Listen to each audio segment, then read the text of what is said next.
Olá, seja muito bem-vindo ao Jornal da Record News. Essa edição também está ao vivo no nosso canal do YouTube e no Facebook da Record News. Vamos aos destaques desta sexta-feira. Auxílio emergencial. O presidente Jair Bolsonaro diz que benefício vai ser pago até dezembro. O valor ainda não foi definido. Frio atrai turistas no sul do país. Neve é vista em pelo menos 9 cidades gaúchas e em várias regiões. Os termômetros ficaram abaixo de zero. Coronavírus. Estudos apontam que uma mutação pode ter tornado o vírus ainda mais contagioso e menos perigoso. Pesquisa revela mudanças nos hábitos de alimentação dos brasileiros. O consumo de arroz e feijão é reduzido e o de adoçante e açaí aumentou. Viralizou na internet. Câmeras de segurança registram o momento exato em que um menino de apenas 3 anos de idade conseguiu salvar o colega de um afogamento.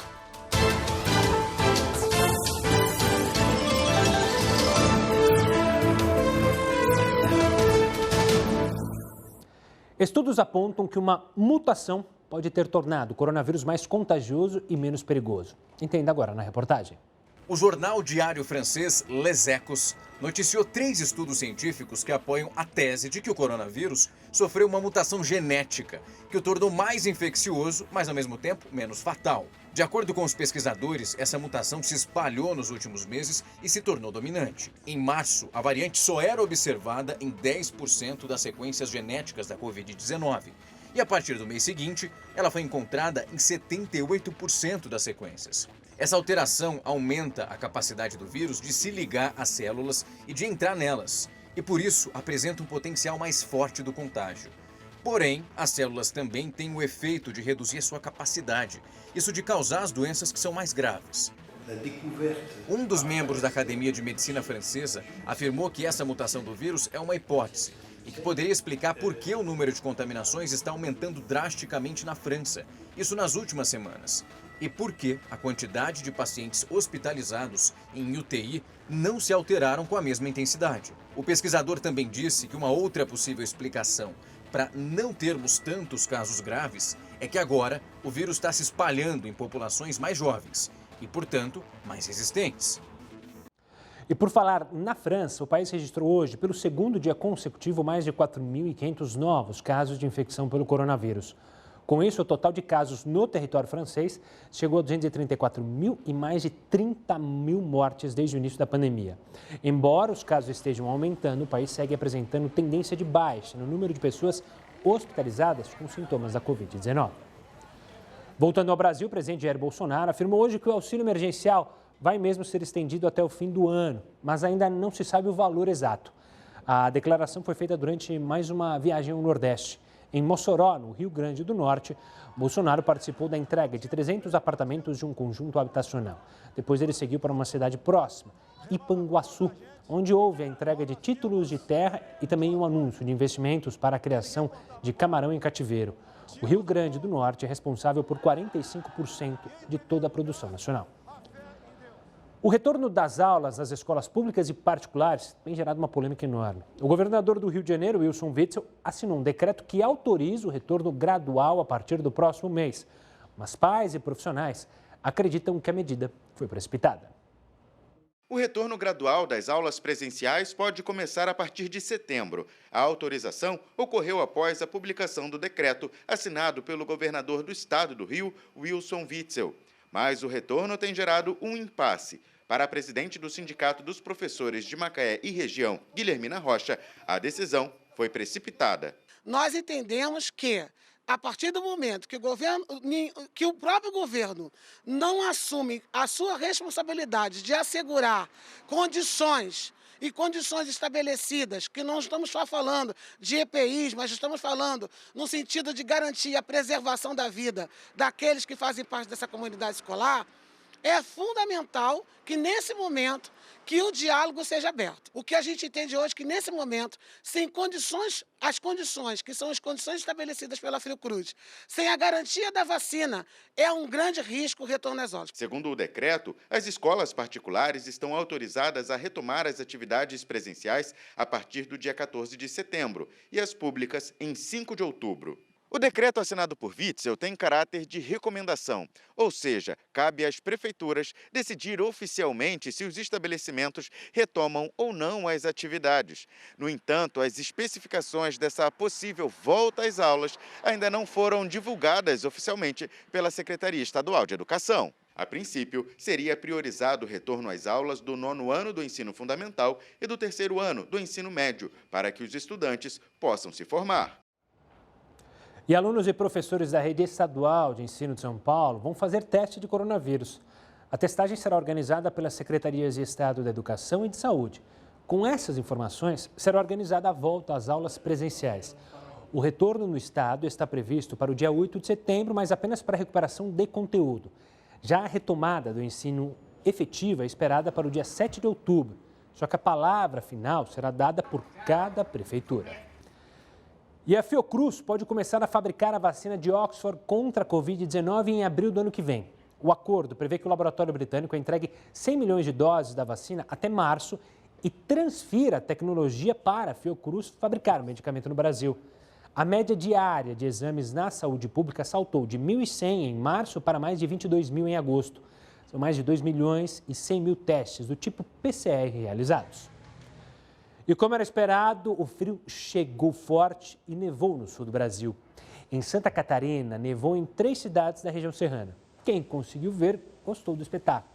A temperatura mais baixa foi de -8 graus em Bom Jardim da Serra.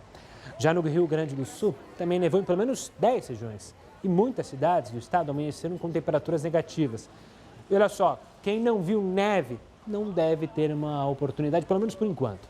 É que as condições climáticas mudaram e só o frio é que deve continuar pelos próximos dias. Uma pesquisa do IBGE revelou mudanças nos hábitos de alimentação dos brasileiros. Veja na reportagem. Café, arroz, feijão continuam sendo os itens mais consumidos pelos brasileiros.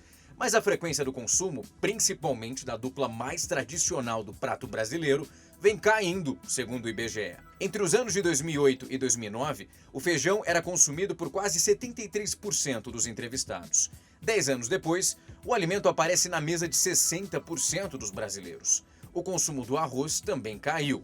Se antes a frequência era de 84%, agora é de pouco mais de 76%. As frutas também vêm perdendo espaço na mesa dos brasileiros, principalmente entre os que são mais jovens. Os adolescentes têm preferido comer sanduíches, pizzas e salgadinhos. Aliás, o consumo desse tipo de produto é 20 vezes maior nessa faixa etária em comparação com os idosos. Para a nutricionista Luana Karamalak, os novos hábitos preocupam e podem trazer riscos à saúde. E o risco que se tem de ingerir esses alimentos pró-inflamatórios em uma quantidade exagerada e expondo aos mesmos na rotina frequentemente é o risco de desenvolvimento de patologias como diabetes, como esteatose hepática, de doenças crônicas não transmissíveis. Por isso, recomenda-se mais a ingestão de comida de verdade. Um outro aspecto revelado pela pesquisa foi o aumento no consumo de adoçantes. Esse, aliás, foi o item que mais cresceu na comparação com o estudo anterior. A especialista ressalta quais são as opções mais saudáveis na hora de adoçar as bebidas e também as preparações. Adoçantes como sucralose, aspartame, acesulfame K, sacarina sódica, ciclamato de sódio são disruptores endócrinos. São adoçantes que ao longo do tempo vão alterar a função, por exemplo, dos hormônios tiroidianos.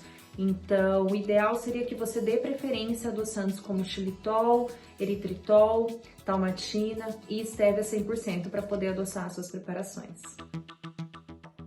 E em menos de 2 meses, o preço do gás de cozinha foi reajustado 5 vezes em todo o estado do Rio. E não são só os consumidores que reclamam dos constantes aumentos. Revendedores também têm perdido vendas por causa da política de preços. O gás está presente na cozinha dos brasileiros. Na casa de Roceana, nada de cafeteira. Aqui, o café é feito de forma tradicional. No fogão, com a chaleira e coado no bule. Por mês, ela conta que gasta em média R$ 73 para comprar botijão de gás. Nós somos em 4 adultos e 2 crianças. E então o gasto realmente dobrou, principalmente agora nessa época de pandemia, que estamos todos em casa, não temos, né? e a gente acaba inventando muita coisa e tal, mas eu gasto 1 bujão de gás por mês. Em 2020, segundo as revendedoras, o gás já foi reajustado 5 vezes. A alteração de valor aconteceu principalmente no período da pandemia.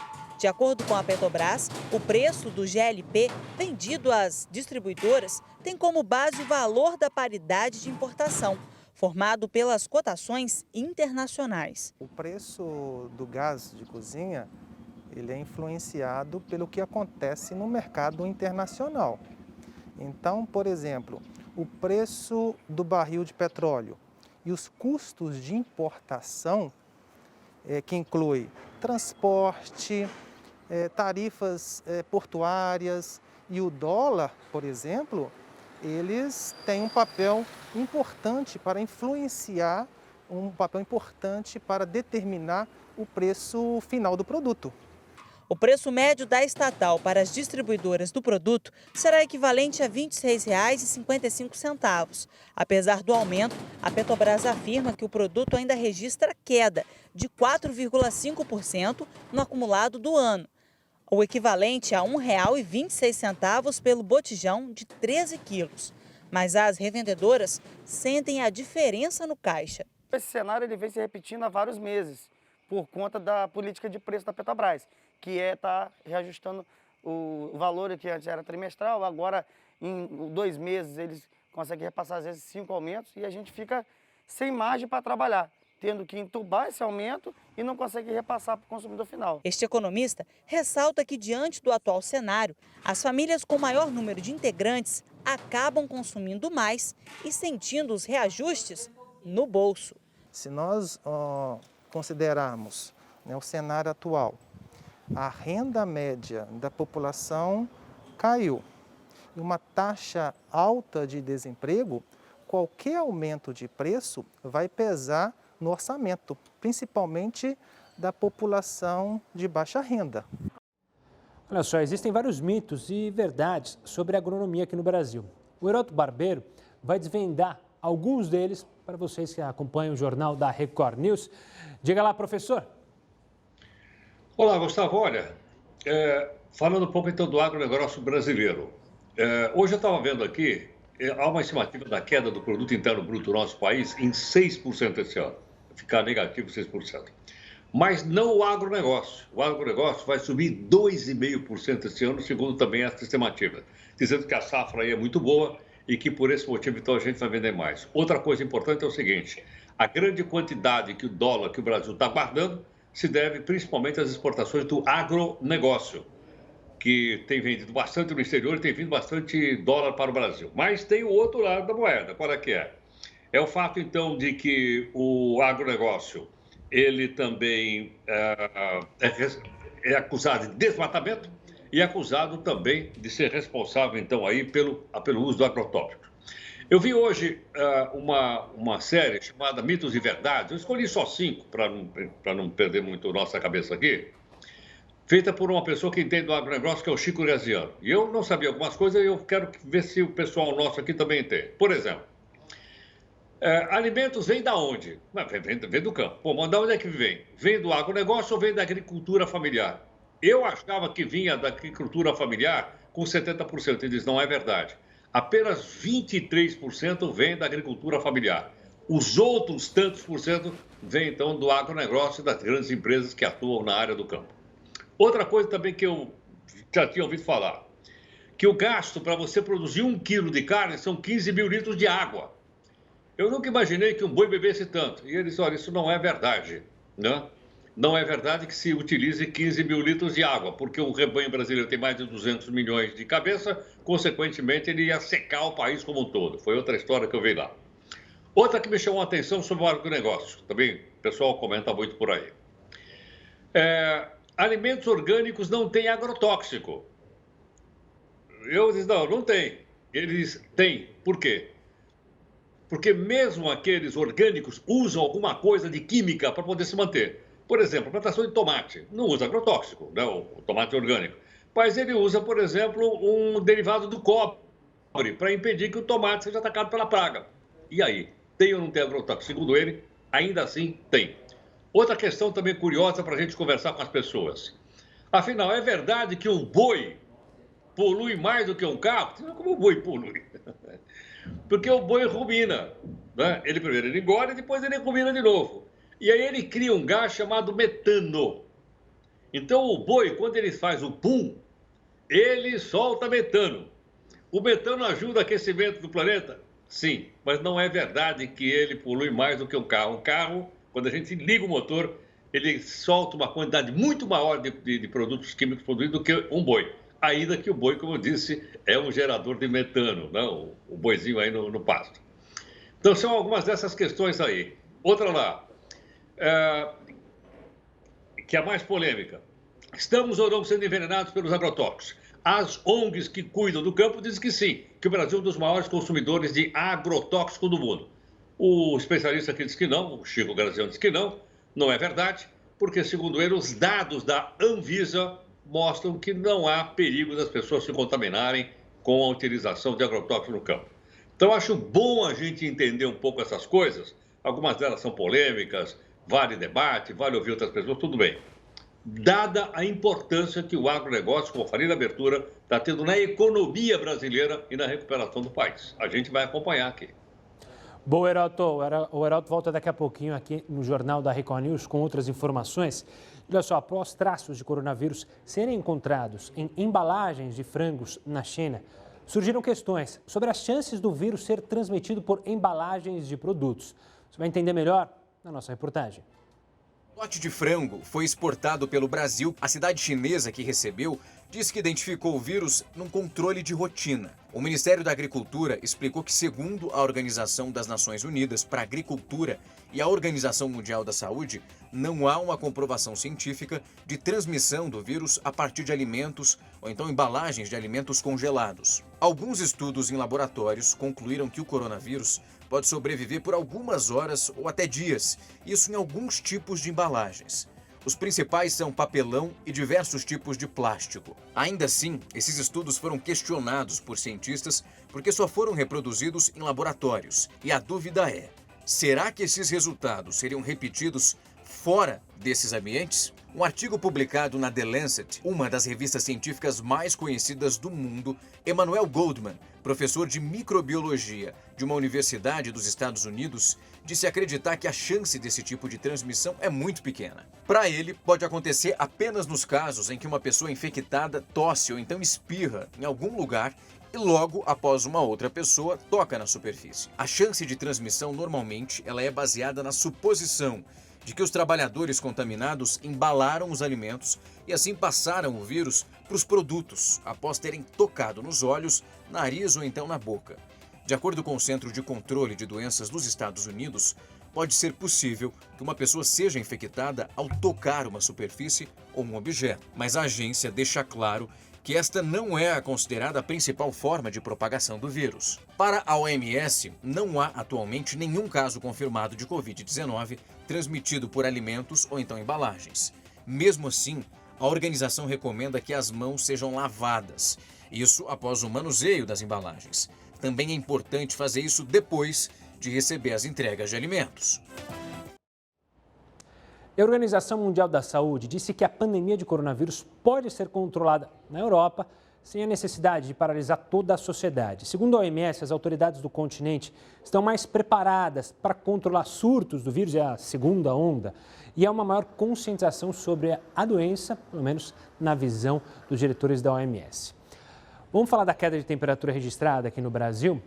Ela aumentou o número de infecções respiratórias. Você sabe muito bem, né? Você já deveria ter ouvido da sua avó, da sua mãe, olha, esfriou, pega a blusa, senão vai gripar, senão pode ficar doente. A gente vai falar mais sobre isso com o Dr. José Rodrigues Pereira, que é pneumologista da Beneficência Portuguesa de São Paulo, no próximo bloco, para entender por que quando baixa a temperatura aumentam os problemas respiratórios. É só ficar aqui conosco que você vai entender sobre isso. A gente vai falar também sobre a queda da temperatura, que pode aumentar o número de infecções respiratórias. Já já você vê. O Estado de São Paulo já aplicou 202 multas pela falta de uso ou utilização incorreta das máscaras de proteção desde o dia 2 de julho. Ao todo, a Vigilância Sanitária contabiliza 24.840 estabelecimentos inspecionados, sendo que a penalidade foi aplicada a 121 empresas e a 81 pessoas por causa do descumprimento da regra. No estado, o uso do item em espaços públicos é obrigatório e quem estiver sem proteção fica sujeito à multa. A taxa de R$ 5.025 para empresas que permitirem que clientes ou funcionários estejam no local sem a máscara. E para pessoas físicas, a multa é de R$ 524. O Brasil está entre os países com mais casos de estupro no mundo. Pois é, o Brasil. É sobre esses números que colocam o país nesse ranking que o Heródoto vai falar exatamente agora. É algo que a gente fica imaginando, não é assim, né? Ou a gente não, muitas pessoas infelizmente têm essa ideia e os números comprovam que é completamente contrário, né? Que a gente tem inúmeros casos de estupro.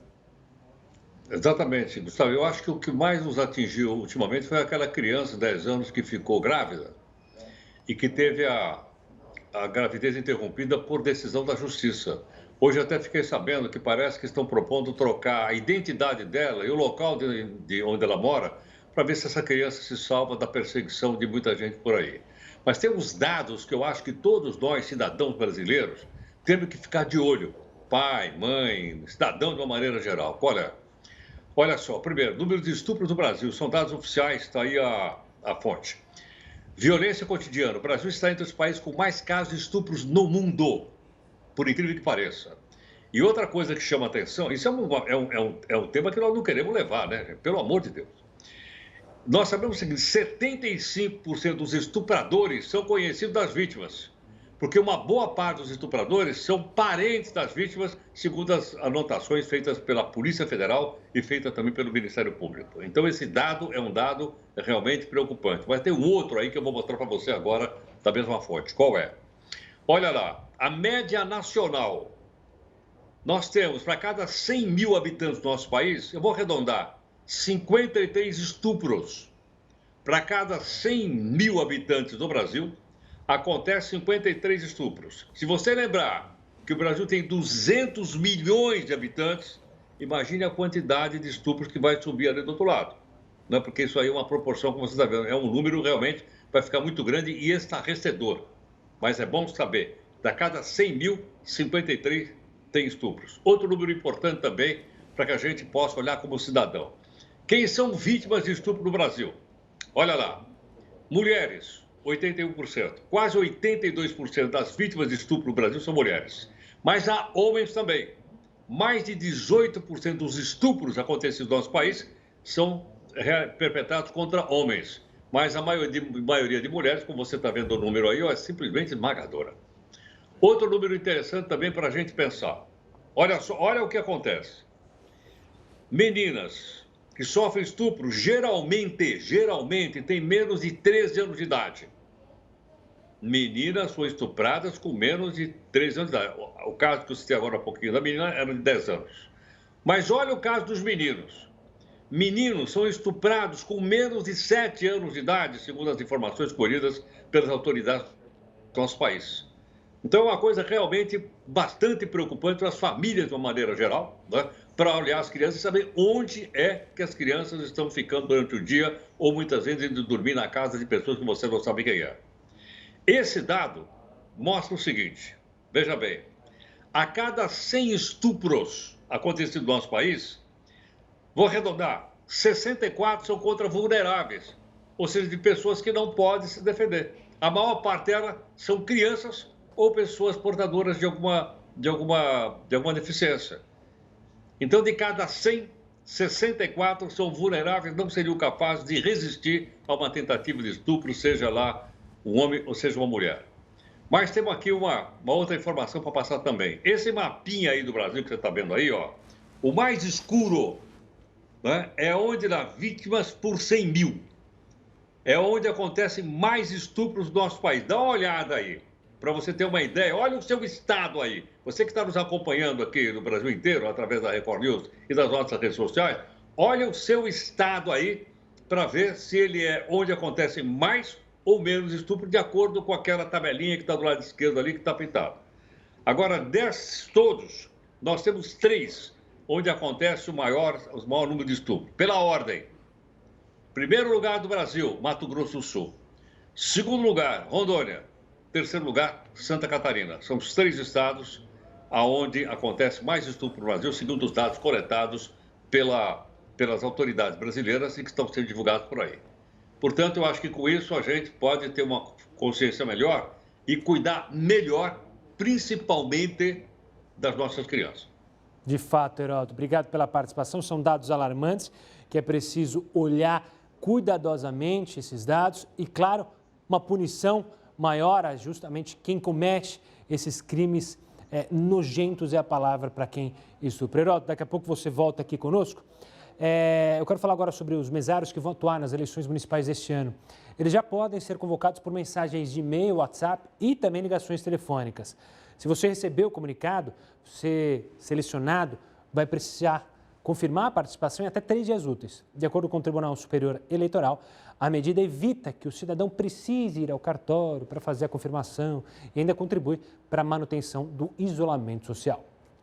Vamos falar de economia agora, porque o Brasil criou mais de 131 mil novas vagas com carteira assinada em julho. Este é o melhor desempenho para o mês em 8 anos. O ministro da Economia, Paulo Guedes, comentou sobre a criação dessas vagas no país. Temos uma notícia extraordinária. Criamos liquidamente 130 mil empregos esse mês. Isso não acontecia desde abril. E isso é um excelente sinal de que a economia pode efetivamente fazer um retorno em V. Porque os diversos padrões, como eu disse, de energia elétrica, de arrecadação, de geração de empregos, vendas, crédito, todos esses estão dando sinais de fortalecimento da economia brasileira. Olha, a queda da temperatura registrada no Brasil nesta sexta-feira aumentou o número de infecções, pode aumentar o número de infecções respiratórias. O Dr. José Rodrigues Pereira, pneumologista da Beneficência Portuguesa de São Paulo, vai explicar para a gente. Doutor, obrigado pela participação aqui conosco. Qual é a relação de temperaturas mais baixas com, de fato, a pneumonia? Antes de mais nada, uma boa noite. Boa noite, agradecer aqui os telespectadores. Toda vez que a gente tem uma exposição a um clima mais frio, uma queda de temperatura, é muito comum haver uma queda transitória da nossa imunidade. E com isso a gente fica mais suscetível a infecções oportunistas, tanto infecções virais quanto infecções bacterianas. Muito tem se falado sobre o Covid, só que a gente continua tendo todas as outras infecções virais características da época do ano, influenza H1N1, que é um tipo de influenza A, rinovírus, vírus sincicial respiratório. Então, essa época do ano é muito característica essas infecções e agora a gente está tendo uma amostrazinha do inverno, então existe um risco maior realmente das pessoas se contaminarem. E essa contaminação tende a ser maior nos grupos mais vulneráveis, crianças e idosos, por exemplo? Sim, os extremos de idade, então, caracteristicamente, tem uma situação imunológica mais deprimida. Então, crianças e idosos têm um risco maior de evoluir com um processo infeccioso. Uma característica do inverno, e principalmente quando está frio, e é uma coisa que a gente não está vendo agora por conta da situação da pandemia, que é justamente a aglomeração, ambientes fechados, então isso facilita a propagação do vírus, né? Então a taxa de contaminação, e por conta dessa característica peculiar que a gente está vivendo, né, da pandemia pelo SARS-CoV-2, essa situação, a tendência é que não ocorra. Então, o que eu recomendo para as pessoas é que se agasalhem mesmo. Então, eu vi que você falou um pouco mais cedo aquilo que a mãe falava para levar um casaco. A mãe sempre está certa, a gente tem que confiar nela. É importante mesmo a gente se proteger e não estar exposto ao frio. Doutor, obrigado pela participação, pelas dicas valiosas e pelo alerta com esse tempo que está gelado no sul, no sudeste, pode ainda causar temperaturas mais baixas também no centro-oeste e no norte do país. Mudando um pouco de assunto, a Secretaria de Justiça e Cidadania de São Paulo abriu um processo para apurar aquele ato racista, esse aí que você está vendo contra o motoboy, que aconteceu em Valinhos, interior de São Paulo. Mais detalhes sobre essa história daqui a pouco, aqui no Jornal da Record News. O ministro do Supremo Tribunal Federal, Luiz Roberto Barroso, determinou nesta sexta-feira que o governo apresente uma nova versão do plano para o enfrentamento da Covid-19 entre os indígenas. A elaboração do projeto foi uma determinação do próprio ministro, ainda em julho, como parte de uma série de medidas tomadas no âmbito de uma ação da articulação dos povos indígenas do Brasil e de partidos políticos. O documento com novos ajustes precisa ser apresentado até o dia 7 de setembro. A Secretaria de Justiça e Cidadania de São Paulo abriu um processo para apurar o caso de discriminação racial contra um motoboy de Valinhos, interior aqui do estado.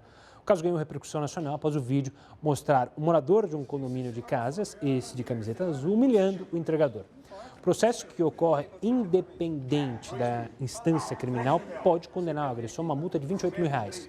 A Justiça considera que esse tipo de discriminação em razão da cor, da raça, pode representar crime e também infração administrativa. Isso por causa de uma lei estadual que temos desde 2010 aqui em São Paulo, que permite esse tipo de punição. A Polícia Civil informou que aguarda os laudos de sanidade mental do agressor para concluir o inquérito e encaminhar à Justiça. Vamos falar mais uma vez com o Heródoto Barbeiro, porque nesta sexta o STF começou a votar uma ação proposta por 17 partidos políticos para derrubar uma regra sobre prestação de contas das siglas. O professor Heródoto explica essa ação. Diga lá, professor. Olha,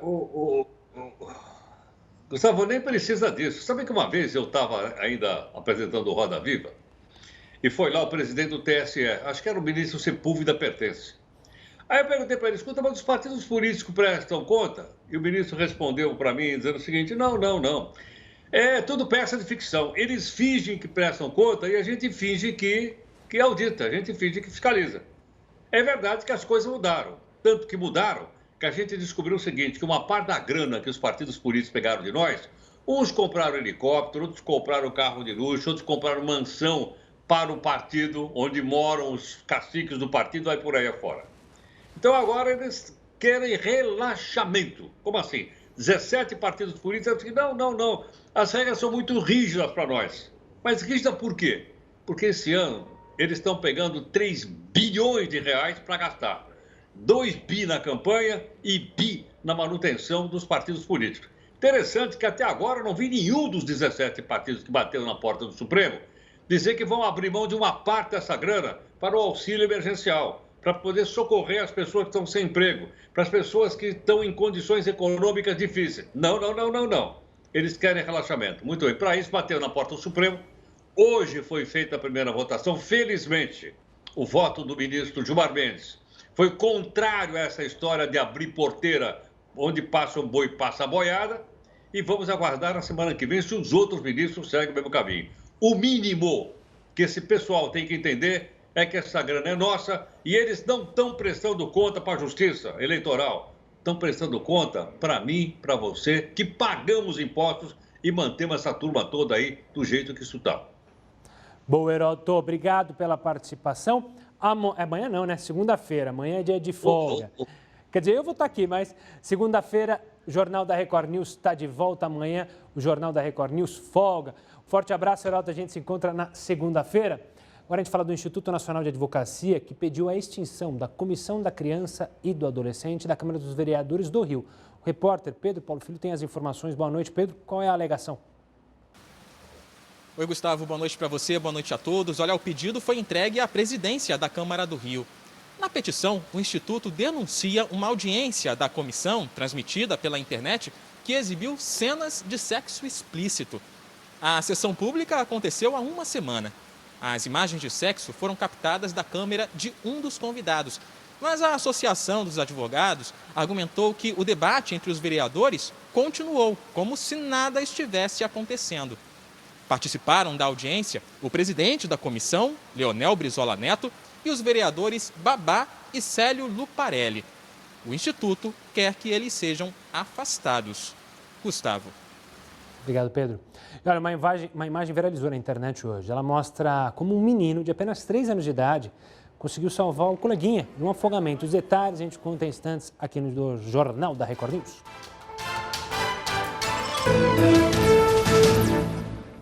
Olha só, um levantamento feito pela Associação Brasileira de Administradoras de Imóveis apontou que desde o início do período de isolamento social, o número de reclamações entre vizinhos de condomínio triplicou.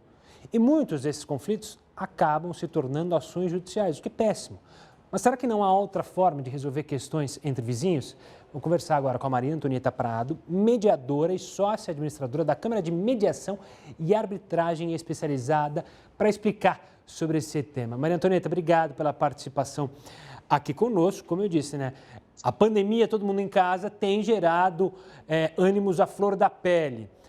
Como deixar a situação pelo menos um pouco mais tranquila na hora de justamente esses entreveros quando eles acontecem? Antes de mais nada, uma boa noite, Maria Antonieta.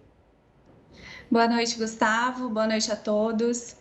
Bom, nesse momento de pandemia que a gente está vivendo, o condomínio está sendo um local de surgimento de muitos conflitos, porque todos nós estamos ficando mais tempo em casa do que de costume e essa convivência intensa pode gerar conflitos.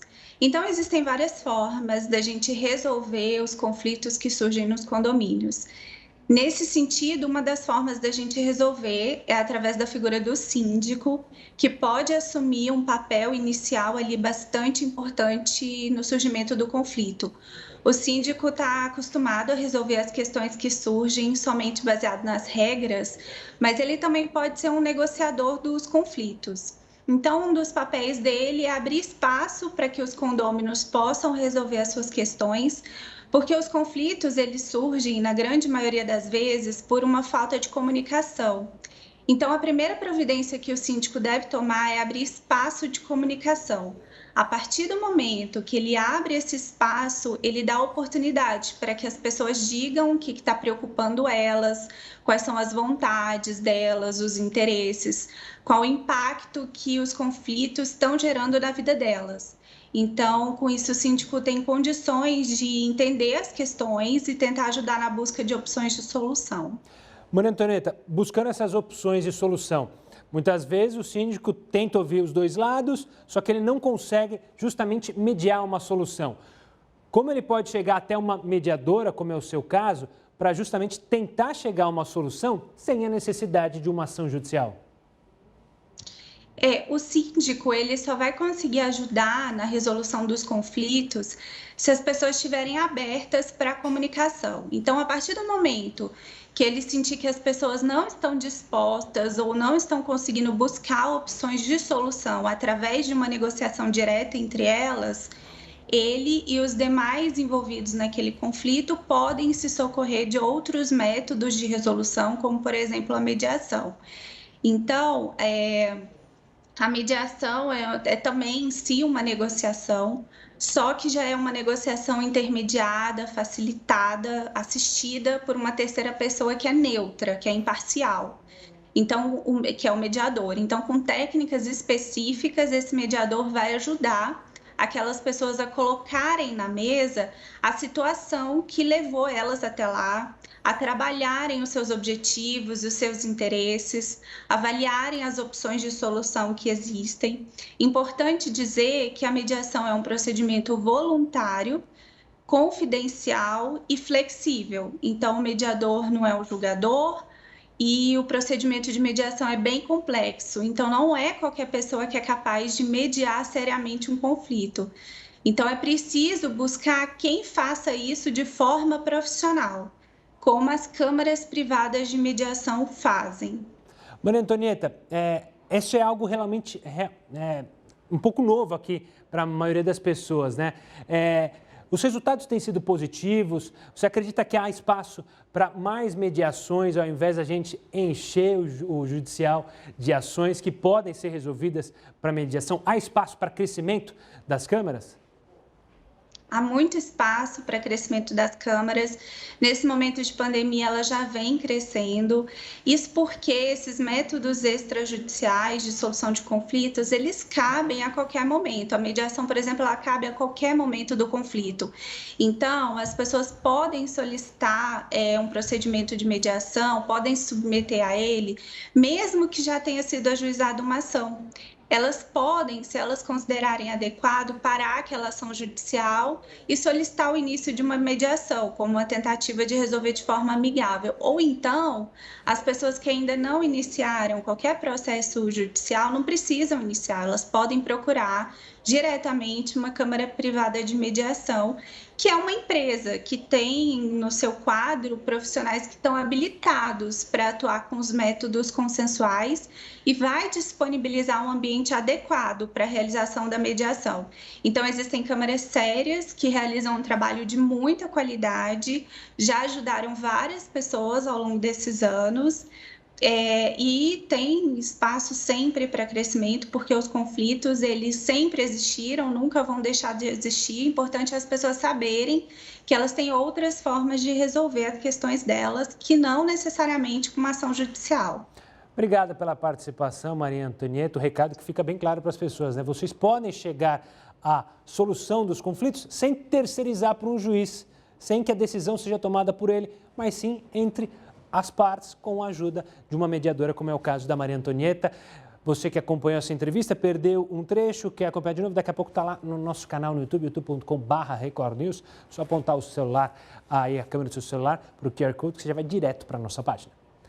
E olha, a exposição Leonardo da Vinci, 500 anos de um gênio, que aconteceu aqui em São Paulo antes da pandemia, ganhou uma versão virtual para você que é fã das artes. Segundo a organização, na versão virtual, o visitante conhece a vida e o legado de Leonardo da Vinci de modo totalmente imersivo. A exposição fica disponível até o dia 20 de dezembro e os ingressos custam R$20. E olha, a tempestade Ellen segue castigando a costa do país de Gales, lá no Reino Unido. Ventos de mais de 100 km por hora deixaram o mar agitado na região. Um turista de 50 anos morreu ao ser arrastado numa praia da Cornualha.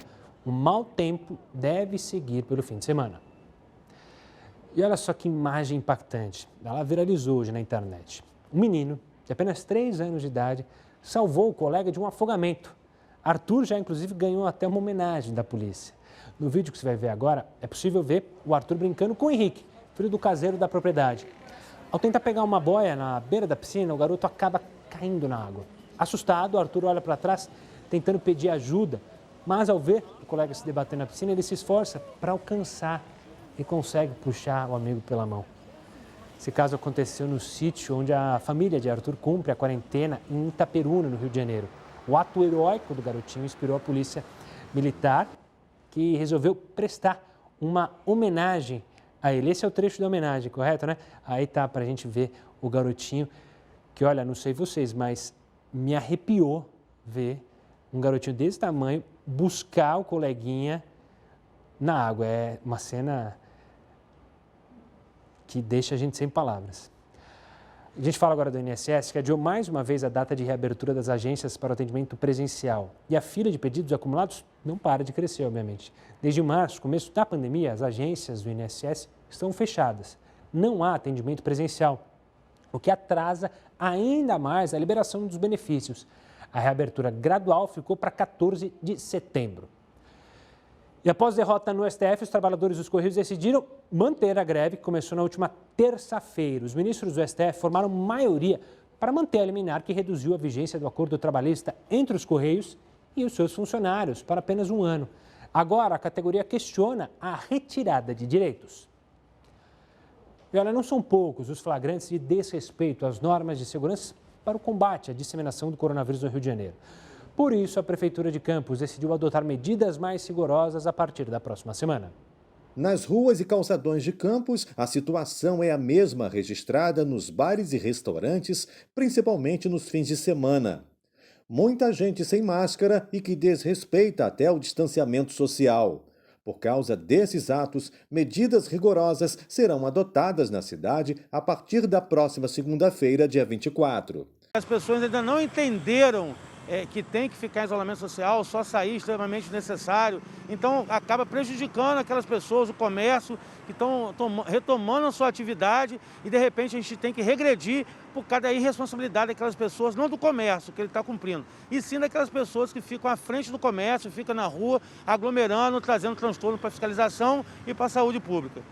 Uma parcela da população tem descumprido as normas, seja nas ruas ou em eventos particulares. Por conta disso, entendemos a necessidade de sermos um pouco mais rigorosos com a ideia de que os bons não paguem pelos maus. Novos decretos foram publicados no Diário Oficial do município como forma de conter esse relaxamento adotado por uma parte da população. O decreto de número 214/2020, que prevê a transição gradual das medidas de isolamento social como meio de combate à disseminação do vírus, o município teve que recuar. Volta a ser proibido o takeaway depois das 23 horas e o comércio e consumo de bebida em vias públicas após o mesmo horário. Para o subsecretário de governo, as novas medidas foram necessárias para manter o controle de número de casos da doença na cidade. Estamos estáveis no que se refere aos leitos públicos. Houve uma certa piora em ocupação de leitos de UTI nos hospitais privados. Porém, a nossa capacidade da saúde pública está dando conta, não há ninguém na fila e nós temos confiança que assim se manterá. Para conscientizar quem não está respeitando as medidas de prevenção, um projeto de lei que foi enviado à Câmara de Vereadores pelo Executivo deve ser votado em caráter de urgência.